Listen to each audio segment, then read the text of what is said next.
Hi, everyone. It's Julia back again with another episode of the Ethical Consumer Podcast. Today with me, I have Stanley Prawaridjaja from Good Galaxy. And he is here to tell you a little bit about his product, why he made it, and why it is so wonderfully sustainable. Stanley, thank you so much for being on. Thanks, Julia. Thanks for having me here.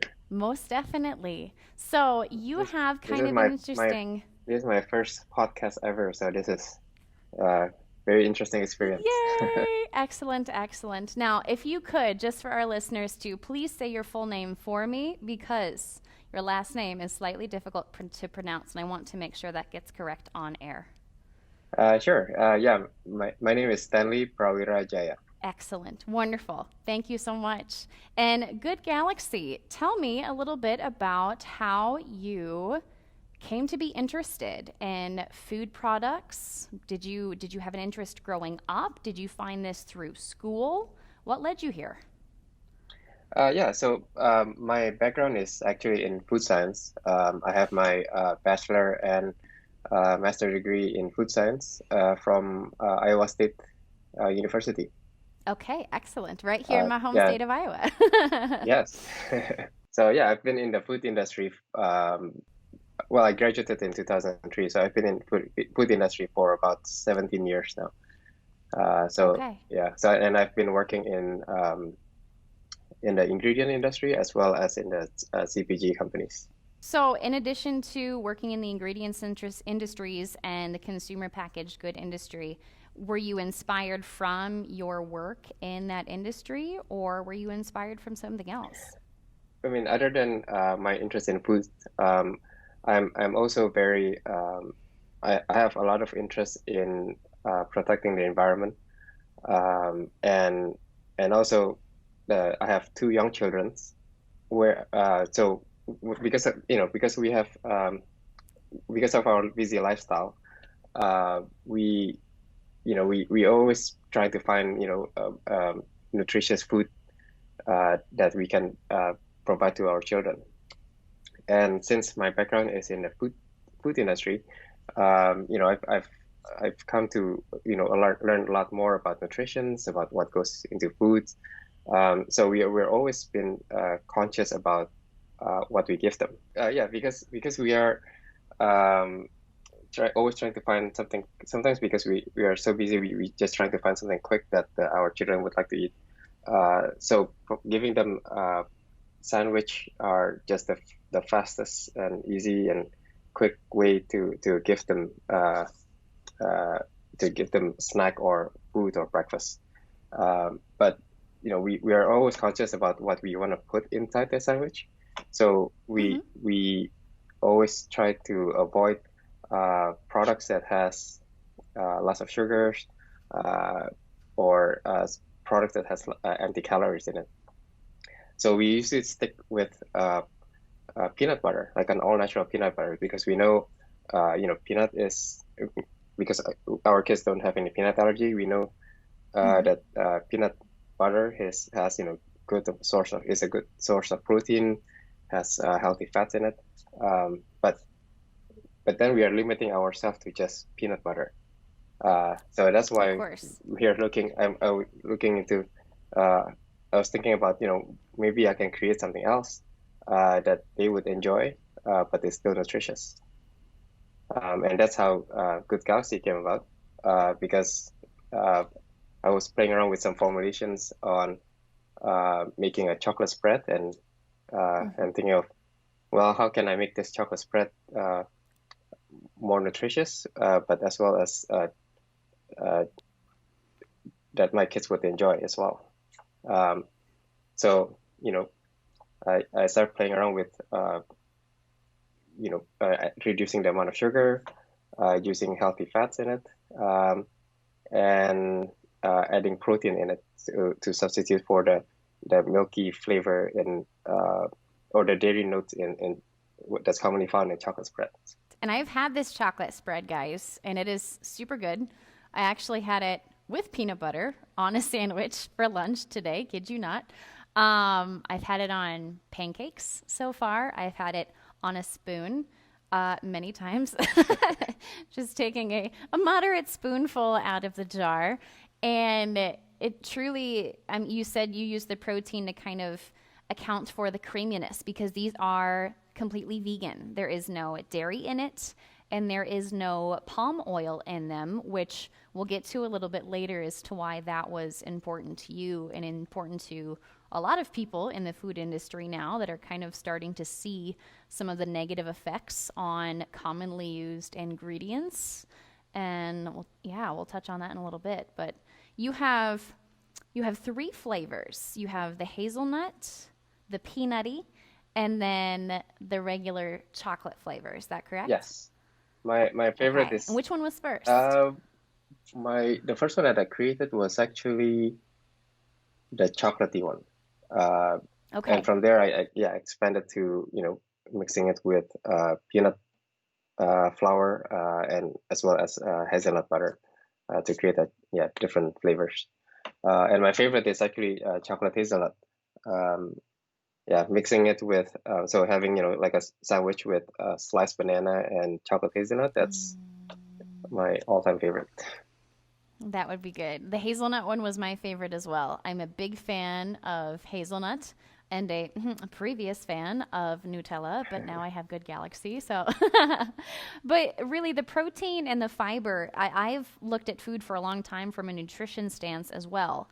And what you mentioned with the empty calories, a lot of, unfortunately, the food that is geared toward children at times tastes good or has the fun packaging, which yours also has some extremely fun packaging, but it's not always the most nutritious, or it's kind of, I don't know, I'd use the term greenwashing to be like something that's eco-friendly, but it might not actually be so eco-friendly, or super nutritious, but it has real fruit juice in it, but you're not really sure how much, and the real fruit juice is the only thing that's really even moderately healthy about it. But the protein and fiber is what fills you up. Yes. And having the good fats in it too is just the best. Yes, and I purposely create this product to contain some sugar in it because sugar, I know it's an ingredient that if you consume it too much, it's not good for your health.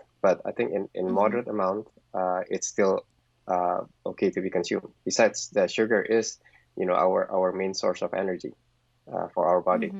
And having a fiber, I think it's always good for our body to help. The fiber that I'm using is a prebiotic fiber, and so it helps with all the good for the health of our microbiome in our guts. So not just making sure that it's filling, but also using the prebiotic fiber for digestive health, Yes. which it's hard to get a small child to take something that's fermented or prebiotic or probiotic. So if it can be fiber, I don't know, maybe your kids drink kombucha and eat kimchi just fine, but a lot of my friends' children do not. It has to be sugary. In fact, I remember there was one time, some of the listeners will now know, as I've mentioned it several times, I used to work in a small health food store. And there were people that would come in and say, do you have chocolate flavored vitamins? Because my child will only eat it if it tastes like chocolate. Oh. And they're really, I mean, if there is now, someone let me know. But at the time, we certainly didn't carry any, and I really don't know of any chocolate flavored vitamins on the market in lieu of like a protein shake or something like that. So the fact that they can get their protein, their prebiotic fiber, and some good healthy fats in there and have it taste like chocolate is a bonus. I find it very hard to believe that any child would turn their nose up at what you've created. I think it tastes delicious, and I know it's a little bit more marketed toward kids, but I eat it. I'm sold. I'm an adult. Yeah, thank you. I mean, I think when I created this company, my vision is I like to create a company that's focusing on children nutrition, but at the same time, I like it to create a product that is sustainable as well. I mean, I think the reason I picked chocolate spread is it's I know kids love chocolates, they like some sweetness in their in the stuff that they eat. Yeah, so it just I think that's why chocolate is just a good avenue to introduce kids to um, a healthy and sustainable eating. For sure. And like you said too, it's extremely versatile as well. Putting it on bananas, putting it on a banana sandwich, putting it on pancakes. Yes. Or I've not yet put it in oatmeal, but now as it's starting to get a little colder here in Iowa, it's starting to get into my oatmeal season instead of my smoothie season. So Oh yeah. that's going to go in my oatmeal. We'll see how that Yeah, goes. That'll be great. I have tried. It's I'm a Yeah? big fan of overnight oats. So Oh what I do yeah. is Yeah, I just yeah. put everything together with the chocolate spread in it overnight, and the next day I just mix it up and instant Mhm. breakfast. Oh, that'll be good. Oh, I'll have to do that. I will do that. I will 100% do that. And then it's going on social media, and you all can see how excellent it was and what my reaction will be, which I'm sure will be super wonderful. Yeah, another interesting thing is uh, since our con packaging is glass, and I think with the type of oil that we use, it if you ever notice it, once you get to the bottom of peanut butter, you see there's like a lot of stuff still stuck to the packaging. Mm-hmm. Um, but one of the added bonus of using a liquid oil is they just tends to flow down to the bottom, leaving the container pretty clean. And actually another fun thing you can do is if you have like a little bit of chocolate at the bottom, you could add warm milk to it, shake it, and you got a shake. I'll have to write that down for when I'm so let's see. Let me envision it. I had the peanut one on no. I did have the hazelnut one on my sandwich today. I did the hazelnut Good Galaxy, and then I did a natural chunky peanut butter. And I would say I'm about half through that jar of hazelnut. So that's definitely been the one I've pulled from. So I'll have to keep that in mind for afterwards. I know some people have also, on the overnight oats thing, when they're almost done with the jar of peanut butter, or in this case, almost done with the jar of chocolate spread, to just make their Oh overnight yes. oats straight in the jar when it's done. Hmm. And then you can not have to wash one more bowl after your breakfast. And you need to clean up the jar anyway to be able to recycle the packaging. So it's a win-win. Yes. So with it being geared more toward children, you have bright, flashy green and purple packaging. Where did your superhero, words are hard today, where did your superhero Galaxy Girl come from? Well, it's actually started out with our brand name. So we pick our brand name to be Good Galaxy. So I'm trying to figure out ways to make it uh, more simplified and have it relatable to children. So I started thinking of what happened if I make it into an abbreviation, and from there, well, it might be interesting to have it as an like that abbreviation to be an emblem. And I'm thinking, oh, if it says an emblem, might be an interesting play on if we put it into like a superhero emblem. And that's how Good Galaxy superhero uh, is born. And there's a whole comic strip on your website too that parents and their kids can go check out too. Yeah, I mean, every good superhero needs an origin story, right? Well, yeah. She got her mask, but there was no cape. Is that correct? Yes. Yes, yes, she got a mask, but there's no cape. Well, what was the movie? In The Incredibles, capes get stuck in wind turbines. Yes, No one wears a cape. Capes exactly. are dangerous. She can't get a cape. Yep. I'm up on my children's movies. So, Stanley, you'd mentioned that palm oil is used a lot in the food industry, and it's kind of one of those inescapable ingredients sometimes. You mentioned having to trace the ingredient back to how everything was processed, how everything was harvested. Do you know why palm oil has been just a staple of the food industry? Palm oil is a very functional ingredient in food formulations.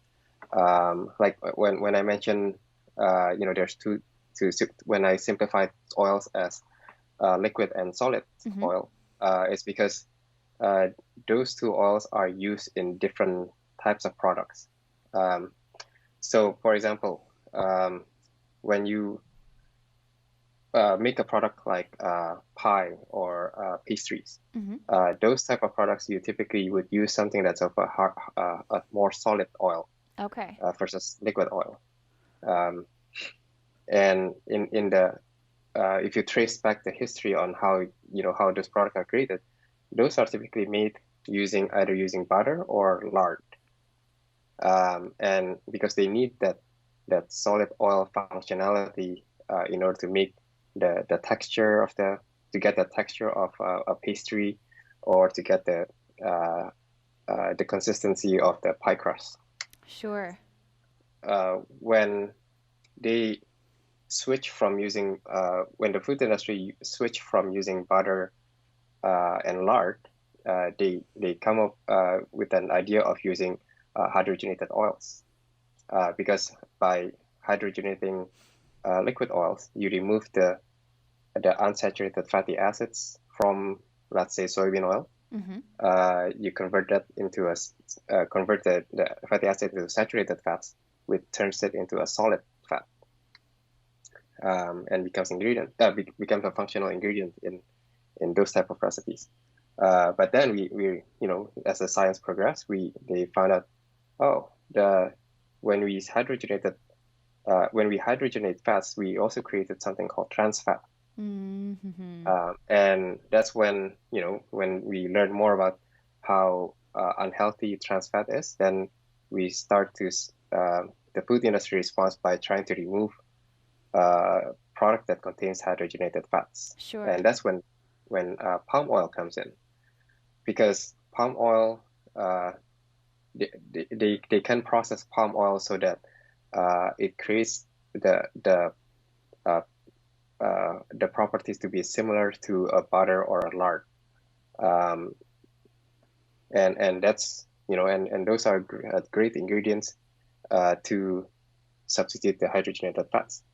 And it's at the time it's widely available, coming from Southeast Asia or the tropical countries. They and that's when the food industry starts to convert from using hydrogenated fats to palm oil. Okay. So palm oil was originally the healthier alternative to hydrogenated fats. Exactly, yes. Okay. So oh man, the food But industry is bonkers. It's all a replacement for something else, and then we backpedal because we realize we made a mistake. yeah, I think that's why when palm oil has become widely used, they increase productions, but at the cost of deforestation. I think that's Gotcha. when people will start realizing, oh, when we need to produce this much palm oil, the environmental impact is huge. Sure. I think the industry, the palm oil industry, has been trying to react to do better Mm-hmm. uh, to the environment. But that's why they created the RSPO program, which Mm-hmm. is um, I forget the abbreviation. Um, but yeah, it's a collaboration between uh, World Wildlife Fund and Okay. as well as the industry, palm oil industries. So they created this organization to help tackle this issue. Um, I think um, they when they first created, I think there are some issues uh, with how they manage the certification process, and they recently did an update back in 2018 Mm-hmm. to strengthen the organization, and as well as a stricter guidelines. But I think we still have a long ways to go to make the palm oil industry to be more accountable to the environment. Sure. So they've realized that it's an issue, but currently, with the supply and demand of what we need in the food industry, it's a little challenging for them to backpedal too quickly because they have to keep up with that demand. But it sounds like they are trying to put methods in place to help it be more sustainable, less perhaps the burning peatlands and less effect for the animals that happen to have the peatlands as their home. Yes. So they're Yes. trying, but we're stuck. Yes.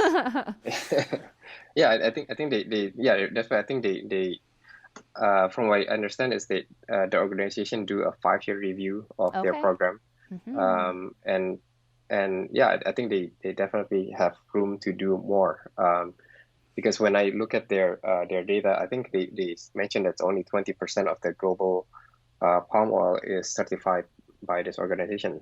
So that Okay. means 80%. What what happened to the 80% of the Yeah. palm oil are they not producing it sustainably, or so I think more adoptions either through the push or the pull by the customer or the consumer, or or they can also help be conscious about what else they can do to help improve this. Sure. So it sounds like we can either have substitutions for palm oil, or we can hold the palm oil industry a little bit more accountable and try to take that 20% that are doing the good work and harvesting and growing theirs sustainably, and hopefully increase that number. Yes. So we have options. We have options. Yes. Excellent. Thank you for that history, because again, it seems like every episode we have, it's not always a black and white solution. And so frequently, I just did a mini-sode on this the other day, and in our Farming for Public Health episode, it is the consumer's job and challenge to a certain extent to read what's on the label, know what they're consuming, know what they're supporting, but also to take that a little higher to a more national and a more global level and ask for perhaps a little more consideration with regulation and practices. And our voice does matter, and we can say that and we can ask for that. And eventually, hopefully, someone will listen. It sounds like someone did, and they are. We just got to keep poking until that 20% gets up to like, it'd be really nice if it was like 80 or 90 or even 100%. Yes, absolutely. Yeah.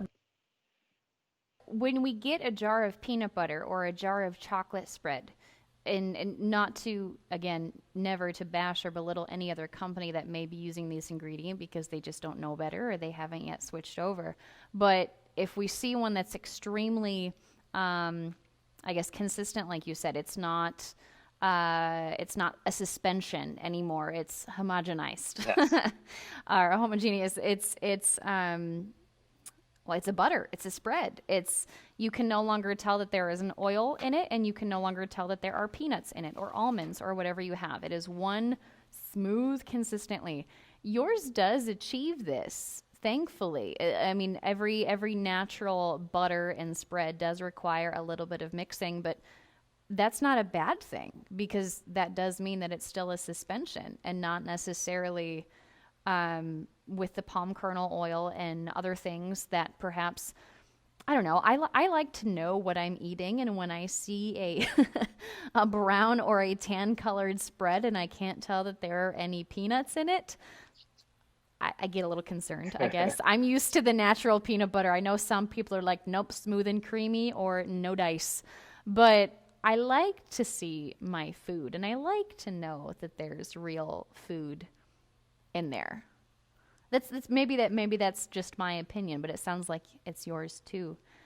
But you've done it in such a way that I don't think a child would be off put by the texture. It's not gritty, it's not crunchy. I know texture for some kids is definitely an issue. Some kids do not like crunchy peanut butter. They will only have the smooth and creamy, but the way you've crafted everything together and the ingredients that you've used really do make a great substitution for a creamy hazelnut spread or a creamy chocolate or peanut butter spread. Oh, thank you. Yeah, I mean, I think it's similar to all natural butter. Yes, you do have to mix it before you use it. Yeah, because again, it's because of the oil separations, and I mean, there are several tools you can use to help resuspend the ingredients back into oil. I mean, the easiest way would be using a butter knife. But if you look at on Amazon, there's actually several tools that you can use to help you remix it. Really? Like an immersion blender kind of situation No, that's it's for actually nut no, butters? it's actually some stirrers are just a simple, just like a really large butter knife.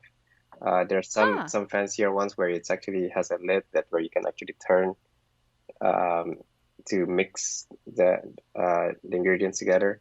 Um, yeah, Interesting. there's several options there out there.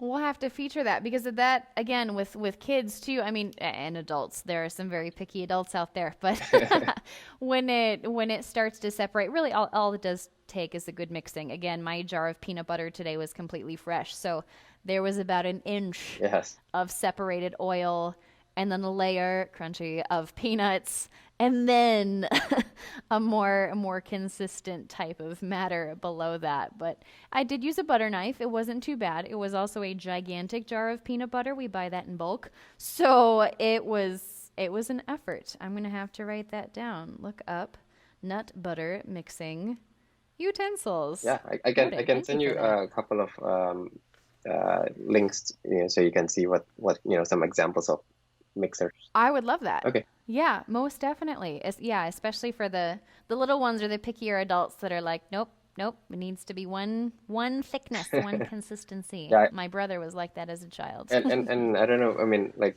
at least with my daughters, she's actually keep volunteering. Oh, can I mix it? Can I mix it? It's actually a fun Oh, activity for children to do as well. oh, cool. I wish I remembered the first time I had. Well, I might actually. So there, before the health food store that I worked at, we had another one. Um, in Cedar Falls, where I live, that actually closed sadly. And they had one of those machines where you could grind your own nut butter. Mm. And I'd never seen this before. My dad ate a lot of peanut butter growing up when he'd make his sandwiches to go to work. And we did too as the kids. But the first time I saw that and tasted it, I do remember I was so used to that super super creamy, milky, almost peanut butter, and then it was crunchy and it took a second and it tasted like peanuts, whereas peanut butter doesn't always taste like peanuts, I found.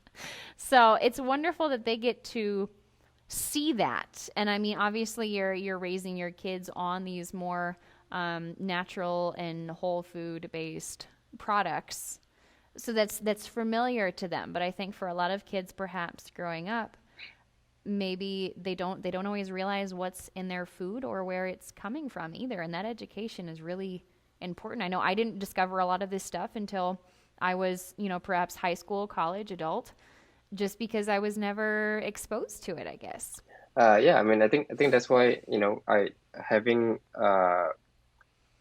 having the Good Galaxy Girl as a brand ambassador is perfect for us, because I think you know children would be the best time to educate them about healthy eating, nutritious eating, Mm-hmm. as well as to teach them about sustainability. And having that brand ambassador, I'm hoping that we can be able to relate to children, to help them understand all of these things. Sure, most definitely.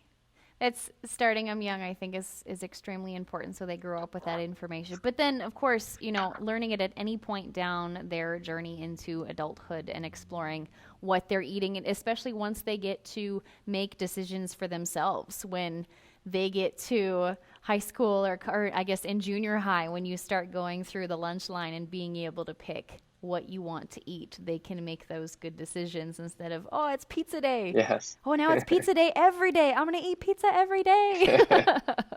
Which, hey, I might still do that if it was available to me, but I'd at least make sure there were vegetables on them. I don't eat much meat, so it's not as much of an issue, I suppose. But well, excellent. What are your daughter's favorite treats to have with the spread, Um, they or anything they don't have to make themselves?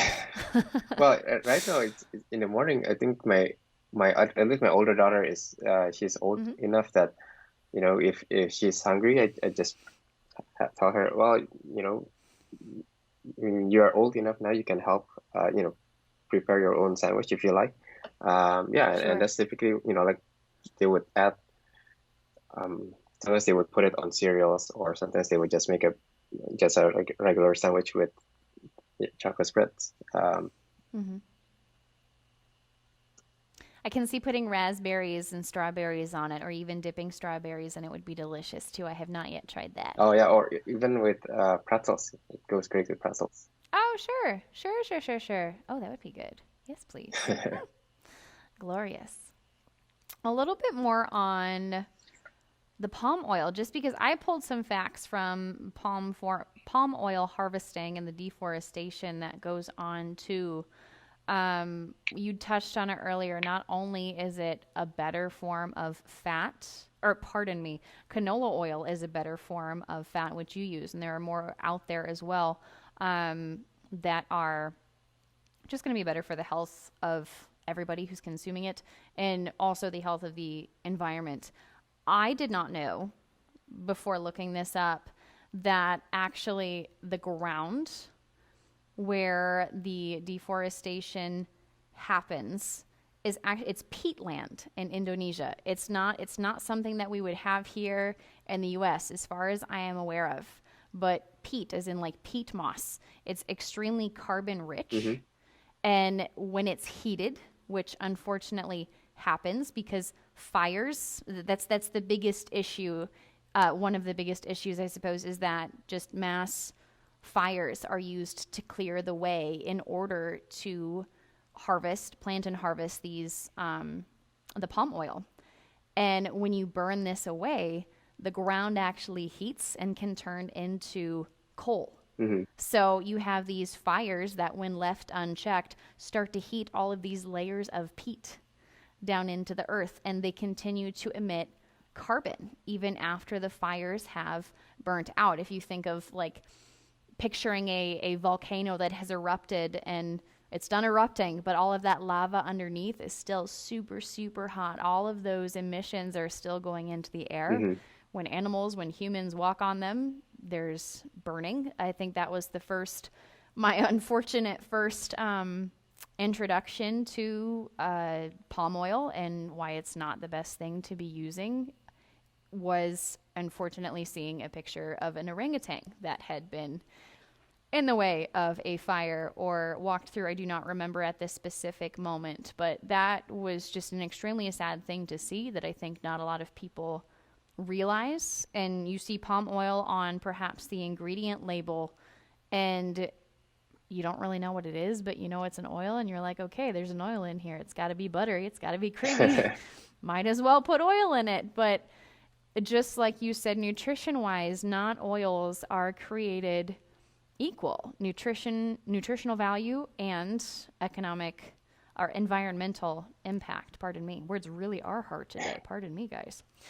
But it's a challenge, I would assume, to find a suitable oil. Did you first settle on canola oil? Was that something that you had in your head from your ingredients and consumer packaged good days, or did you go through a few oils before you landed on that one? No, I think, yeah, I mean, I when I first created it, I know that I like to avoid using palm oil. Like I said, a palm oil is actually a very a functional ingredient. It Mm-hmm. is they're actually, their derivative of products from palm oil is in everywhere in the food system. So it's really hard to avoid palm oil, Mm-hmm. unless if you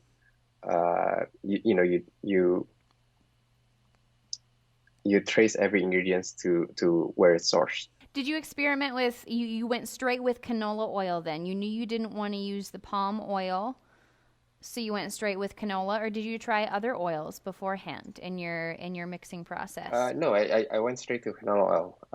And the reason I Cool. picked canola oil over the other oil is because, um, you know, I like to keep the product uh, to be affordable as well. So picking other type of oil um, can uh, would increase the cost of the product. And on the other hand, the other reason why I like canola oil is I came across this study that talks about the omega-3 and omega-6 ratio, how in the modern uh, in our modern food, we now consume more product that is high in omega-6. So and canola oil has a good ratio of omega-6 and omega-3 fatty acids content. Okay. And that's why I went straight to canola oil, because I know that they have a good balance of this these fatty acids. Sure. I did not know that the ratio of canola oil. That's interesting to me. I remember reading when I was doing a little bit of product research again back at the health food store that the high omega-6, if I remember correctly, we do need a certain amount of omega-6, but not too much, kind of like sugar. The brain requires glucose to function, but not in excess. And we do need some omega-6, but we need a good ratio of 3 and 6. Yes. That's what I'm remembering. Yeah. So some people, not many people, as you said, are deficient in omega-6 or deficient in omega-3 and getting too much omega-6, which we need to reverse that, which canola oil helps us do. Yeah. So when I was looking at this, after I came across the study that talks about this omega-3 omega-6 ratio, I started looking into all the different oils. It's all the different liquid oils. For example, like soybean oil, sunflower oil, flaxseed oils. What else? Yeah. So based on when I look at the omega-6 and omega-3 ratio, canola oil has the best ratio, because it has a 2-to-1 ratio of omega-6 to omega-3 fatty acids. Okay. Whereas in some of other oil, it has a high proportion of it is omega-6. Sure. And I would love to be able to use oils that is high in omega-3. But omega-3 doesn't have a good stability to the product. It tends to oxidize very easily, resulting in off flavor of the product. And that's why I settle with canola oil, because they just have the best balance of this omega fatty acids. Sure. On the off flavor bit. So I'm remembering now where I was learning about the omega-3 and omega-6 ratio, and it was when I was taking an online quiz to be like a health food store ambassador for a fish oil company. Oh. And fish oil is super, super high in omega-3. And that, I believe, is what they were referencing, was Americans get plenty of omega-6, but not enough omega-3. And that ratio is extremely important. But, guys, if you've ever had fish oil, oh, man, and fish oil that's been sitting around for a little too long, it is definitely not the most stable thing.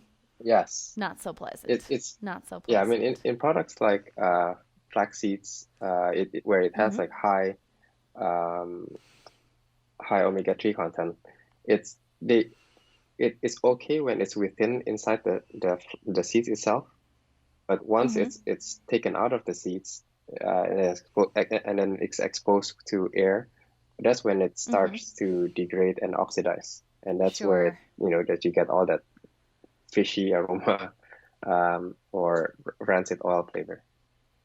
Yeah, no, rancid oil is never a good thing. You do not want to be opening a fish oil bottle that's been open for a little too long. Yes. You don't do it. You don't do it. Sorry, guys. Sorry for that visual or smell. I'm glad we do not have smell-o-vision. It's really not a pleasant thing. I was the person at the health food store talking about picky adults, but if we got in a kid's fish oil, most of the other workers were totally good with it, and if it passed the Julia fish oil test, then it was 100% guaranteed not to disgust children. And there were only a few. I'm not a picky person, but fish oil, there were only a few that passed my kid approved, Julia approved fish oil test. Well, guys, let me tell you, the chocolate spread passes the omega-3 omega-6 ratio Julia test. So that was a big tangent on fish oil there, but that's okay. That's where a lot of people get omega-3s, and if you're not a meat eater or if you're not down for fish, this is an excellent way to be able to get it for kids and adults. Yes. So, moving away from our fishy discussion, how do you plan to move forward? You actually started this company kind of and then at the very beginning of the pandemic. This was originally, your idea was conceived originally in 2019, is that correct? Yes. So yeah. And then you launched when? Yeah. So the company or the idea started in last year, where that's when I started developing the formula and trying to figure out ways to produce it. We actually launched this February this year, right before the pandemic starts. Right before. Oh man. Yeah. So we, since we are unable to meet with potential retailers, we switched gears to just having it online. We tried to list it in Amazon as well as Facebook. So yeah, Sure. and we keep looking into other online avenues where we can help that helps keep spread this, no pun intended, spread the message. It's true. About Spreading the message, not the virus. yes, about this product. Sure. And so folks can find you on Amazon, and you are currently, so as you launched right when the pandemic started, like you said, it's been hard to get into in-person stores, and sampling is definitely not a thing that a lot of people are doing right now.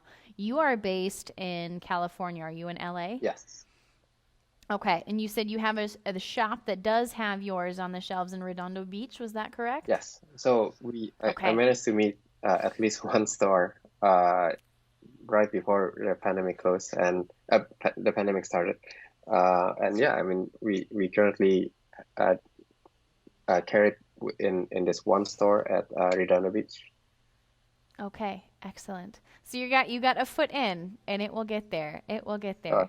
There have been, let's see, you and then 12 Tides launched. They were a kelp snack company that has been on the show. They launched last year, I believe it was, but they dove pretty heavily into e-commerce, just with not being able to get the word out with a whole bunch of brick and mortar stores right away. And then my friend Kat, her simple syrup company, she had her first farmer's market actually in July, I believe it was. So you are not alone in the launching just before or during pandemic stage, and that's hard. It's extremely hard, and I'm definitely looking forward to the day where we can get you in shops in Iowa and the Midwest too, and more places in LA.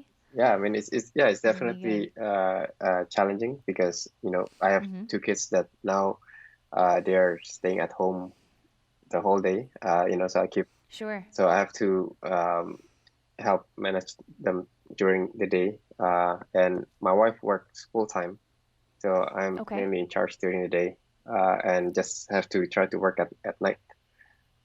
Sure. Yeah, and trying to sell to do an e-commerce is definitely a learning curve, because my background has not been in e-commerce. So yeah, that's a very steep learning curve that I need to do. But yeah, I mean the rest we just try to do our best to promote the message of eating healthy, and do the best we can in spreading the product. Yes. I love it. Well, I'm glad that we can help you spread that message and help share the product too, because it's nutrition, especially with kids, and teaching them how important that is from a young age. So, of course, health problems don't develop at a younger age or into adulthood, and they don't have to reverse their habits or reverse disease or difficulties that they may be having, and also the environmental impact of the palm oil and being able to have a vegan substitute too, because I know there are a lot of not necessarily nut butters, but like delicious chocolatey, sweeter spreads that do have a lot of dairy in them as well, which is an allergen, and some people choose to not eat dairy too. So it's nice that we have your product on the market now that helps fill a couple check boxes, a couple needs in the food industry. Oh, thank you. Yeah. Excellent. Well, do you have any recommendations? Like, what would be your number one way to try or to eat one of the Good Galaxy spreads? You said you like it on a banana sandwich. Yeah, I think the best way to, yeah, I mean, I think sandwich is the best way to try it. Otherwise, Mm-hmm. um, eat it as a snack, with pretzels is also great. I like to get like a pretzel sticks. So when I give it to my Uh-huh. kids, they can just dip it into, put the spread into a bowl and they can just dip it and enjoy it as a snack. Sure. It's like Dunkaroos. Does anyone remember Yes, Dunkaroos from? exactly. Yeah. We need to put some sprinkles in it for the true Dunkaroo experience. Dunkaroos and Incredibles. I am a child at heart, guys. Excellent. And then do you have any suggestions for consumers other than, seeking out your product and products like yours? What would be your number one suggestion to consumers, to parents, to anybody? Yeah, I think my number one suggestion is you to always learn about the product. The, the products that you can find in retail supermarkets they typically has a lot of information in the packaging. So it's always important to read the nutrition facts as well as the ingredient label, so you know what's actually is in there. Um, Mm-hmm. so yeah, I think that's my number one advice is always read the label and so you know what you're consuming. Excellent. Yay, so wonderful. Well, thank you. And we can find you and your products on good-galaxy.com. Hmm. And there's a direct shop link or buy link. I'm now forgetting what it says, but there's a link right there that'll take them to the Amazon store for Good Galaxy, correct? Yes. Yes. And then you are on underscore Galaxy 20 on Instagram as well. There's a few comic visuals, comic squares on there with Galaxy Girl too, so the kids can check her out. And then hopefully seeing you soon, maybe in a few more e-commerce stores and maybe in a few brick and mortar stores too. Thank you. Wonderful. All right, guys, please go check out Good Galaxy on their website, on their Instagram, and hopefully we'll see them in more brick and mortar stores soon. Thank you so much, Stanley. Thanks, Julia.